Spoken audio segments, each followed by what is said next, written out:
पुरातन युग में जब देवता और दानव एक ही धरती पर विचरण करते थे, आर्यवर्त के दक्षिण में स्थित विजयपुर नामक एक समृद्ध राज्य था।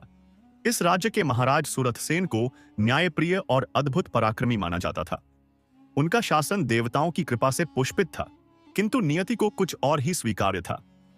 एक दिन राजमहल में एक साधु प्रकट हुए।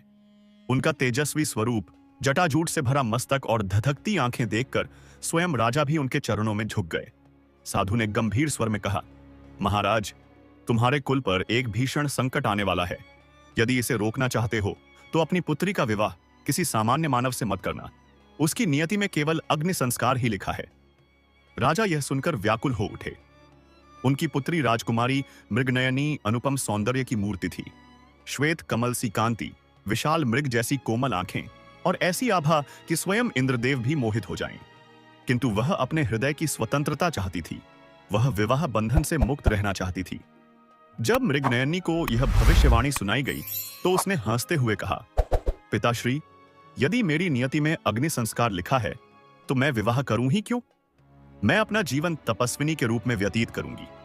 राजा इस निर्णय से व्यथित हो उठे, किंतु उसे रोकने का साहस न कर सके। राजकुमारी ने महल छोड़कर चंद्रगिरी पर्वत पर एक आश्रम बना लिया और वहां देवी काली की आराधना करने लगी। परंतु नियति को यह स्वीकार नहीं था। उसी समय शंखासुर नामक एक असुर ने विजयपुर पर आक्रमण कर दिया। वह देवताओं से प्रतिशोध लेना चाहता था और उसने संकल्प लिया था कि वह मृगनयनी से विवाह करेगा ताकि उसकी संतान अमरत्व प्राप्त कर सके। वह एक महाबली असुर था जिसके पास स्वयं शनि का आशीर्वाद था।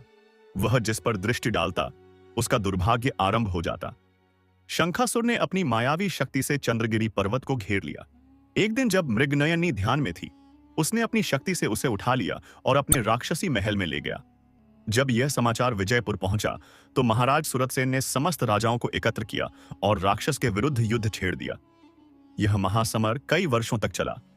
इसी बीच मृगनयनी ने अपनी बुद्धिमत्ता से शंखासुर को धोखा देकर देवी काली का आह्वान किया।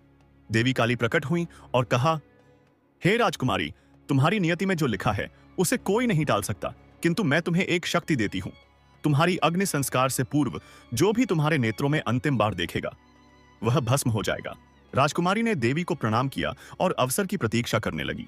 अंततः महाराज सुरथसेन ने अपने दिव्य अस्त्रों से शंखासुर की सेना का संहार कर दिया, किंतु स्वयं शंखासुर अमर था।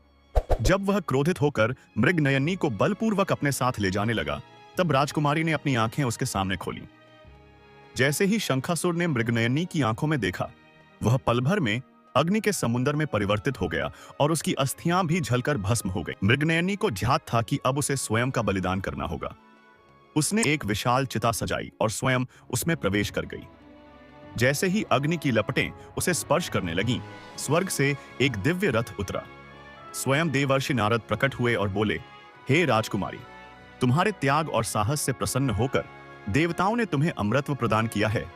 अब तुम काली देवी के लोक में निवास करोगी, जहां तुम्हें शाश्वत शांति मिलेगी। राजकुमारी की आत्मा अग्नि से निकलकर दिव्य रूप धारण कर चुकी थी। वह देवताओं के लोक में प्रवेश कर गई और इस प्रकार विजयपुर की अंतिम राजकुमारी अमर हो गई। आज भी जब चंद्रगिरी पर्वत पर सूर्यास्त होता है तो लोग कहते हैं कि वहां मृगनयनी की छवि एक क्षण के लिए प्रकट होती है। उसे देखकर जिसने भी अपनी आंखें झपकी, वह अगले जन्म में शापित योद्धा बनकर जन्म लेता है। यह कथा बताती है कि नियति को कोई नहीं टाल सकता, किंतु साहस और बलिदान अमृता प्राप्त कर सकते हैं। दोस्तों, अगर आपको यह कहानी अच्छी लगी हो तो वीडियो को लाइक और शेयर करें और ऐसी ही इंटरेस्टिंग कहानियां समय से पाते रहने के लिए चैनल को सब्सक्राइब करना न भूलें।